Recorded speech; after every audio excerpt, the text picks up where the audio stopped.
Bienvenidos al curso de Control Fiscal Ambiental. En esta oportunidad los acompañaré como tutor. Mi nombre es Gustavo Adolfo Escudero Aranda, especialista en gestión y auditorías ambientales. En este módulo veremos el marco constitucional y legal del control fiscal ambiental en Colombia. Para iniciar el tema de las responsabilidades desde el punto de vista constitucional y legal, desde el punto de vista ambiental tenemos que referirnos a las fuentes del derecho ambiental en Colombia. Y estas fuentes del derecho ambiental en Colombia mueven las estructuras tradicionales del derecho, ya que partimos por las convenciones, protocolos internacionales, ya que son aquellos compromisos que nuestro país ha adquirido desde el punto de vista internacional y que de alguna forma son de obligatorio cumplimiento. Seguidamente sí encontramos la Constitución política, pero también encontramos una novedad desde el punto de vista de las fuentes del derecho ambiental y es los principios normativos ambientales, que están elevados a una gran importancia, que se encuentran debajo de la Constitución, pero que se encuentran también por encima de la ley. Es decir, que esos principios que se han definido tienen un carácter como fuente del derecho ambiental en Colombia. Después de ello sí encontramos la ley, los decretos y resoluciones, la jurisprudencia y la doctrina. Ahora vamos a ver las responsabilidades atribuidas al ejercicio del control fiscal en la Constitución Política de 1991. La Constitución de 1991 es denominada la Constitución Verde, Constitución Ecológica, y es la traducción del constituyente al incluir la dimensión ambiental, la de consagrar o introducir principios relacionados con los derechos y deberes, y finalmente también introducir mecanismos jurídicos para su protección. Para entender de una mejor forma la dimensión ambiental en la Constitución Política colombiana, debemos identificar 4 perspectivas. La primera, un modelo de desarrollo sostenible.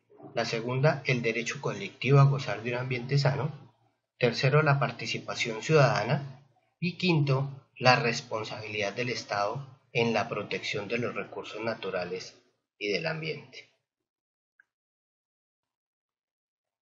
Iniciando con el análisis del articulado que tiene relación con el medio ambiente y los recursos naturales, encontramos que es obligación del Estado y de las personas proteger las riquezas culturales y naturales de la nación.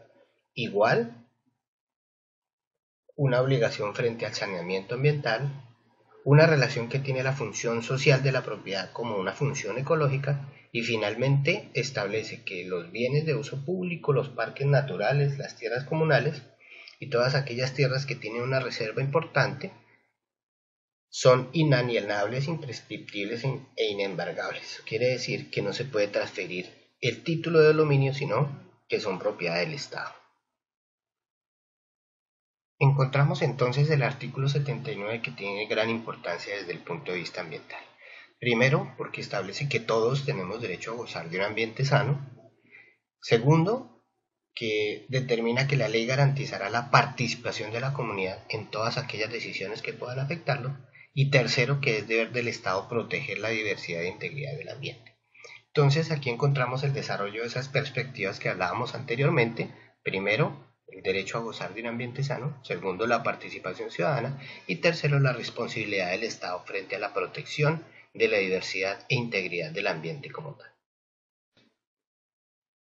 En este artículo 80 encontramos una importante responsabilidad que desarrolla una de esas perspectivas ambientales de la Constitución, y es cómo se le da la responsabilidad al Estado de planificar el manejo y aprovechamiento de los recursos naturales, con un propósito final, garantizar el desarrollo sostenible. Pero además le da otra función, que es la de prevenir y controlar todos aquellos factores que puedan causar daño o deterioro ambiental, y que como consecuencia de esas acciones que ocasionen deterioro ambiental, se impongan las sanciones legales y se exija la reparación de los daños causados. Y aquí encontramos algunas de las expresiones que se homologan a la responsabilidad fiscal, y es exigir la reparación o el resarcimiento de los daños causados. Por eso más adelante hablaremos cómo desde la Constitución se invoca para que se exija la reparación o el resarcimiento de esos daños causados a los recursos naturales y al ambiente. Una vez analizados los artículos anteriores, También la Constitución de 1991 incorpora en su articulado funciones ambientales a algunas entidades del Estado. Entre ellas tenemos el artículo 267 y el artículo 268, en el cual vamos a ver las funciones ambientales de las Contralorías. El artículo 267 de la Constitución establece que el control fiscal es una función pública que ejerce la Contraloría General de la República y que esa vigilancia de la gestión fiscal se hará hacia los particulares o entidades que manejen fondos o bienes de la nación. Y aquí nace el primer interrogante. Los recursos naturales renovables y no renovables, así como los demás bienes que componen el medio ambiente, hacen o no parte de los bienes de la nación y en consecuencia son susceptibles de una gestión fiscal. Esta definición es bien importante y esta respuesta es interrogante porque pues esto marca la pauta del camino del ejercicio del control fiscal ambiental. De tal forma que nos tenemos que ubicar dentro de ese título 10 de la Constitución de los organismos de control y especialmente de las responsabilidades y atribuciones de la Contraloría General de la República. Pues la respuesta a la anterior interrogante es que sí, y esa respuesta se desprende de aquellos aspectos que contienen el artículo primero y segundo del decreto 2811 del 74 y el artículo 42 del famoso Código Nacional de los Recursos Naturales, donde define que el ambiente es un patrimonio común de la humanidad, en su artículo 42 que los recursos naturales y elementos ambientales pertenecen a la nación. Pero además de ello, en el artículo 332 de la Constitución de 1991 se establece que el subsuelo y los recursos naturales no renovables son propiedad del Estado. En conclusión, las Contralorías tienen la obligación de ejercer control fiscal sobre la gestión fiscal que se realiza sobre los recursos naturales y el ambiente. En el artículo 267 se establece que dicho control se ejercerá de forma posterior y selectiva, a través de unos procesos, unos procedimientos, unos sistemas y unos principios que establece la ley. A su vez define que la vigilancia de la gestión fiscal del Estado incluye un ejercicio de un control financiero, de gestión y de resultados fundado en la eficiencia, la economía, la equidad y la valoración de los costos ambientales. Es acá, en el artículo 267 de la Constitución, donde se introduce como principio la expresión valoración de costos ambientales.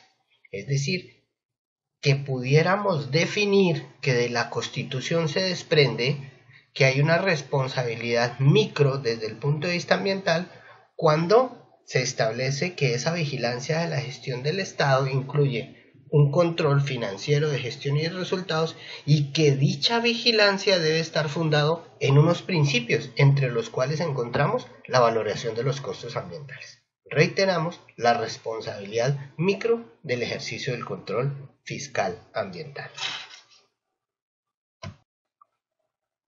Cuando en el artículo 268 analizamos las atribuciones del Contralor General de la República, desde el punto de vista ambiental nos tenemos que referir al numeral séptimo, y es esa obligación de presentar al Congreso de la República un informe anual sobre el estado de los recursos naturales y del ambiente, que en lo territorial pues hace referencia a presentar este informe ante las asambleas departamentales, los consejos municipales o los consejos distritales.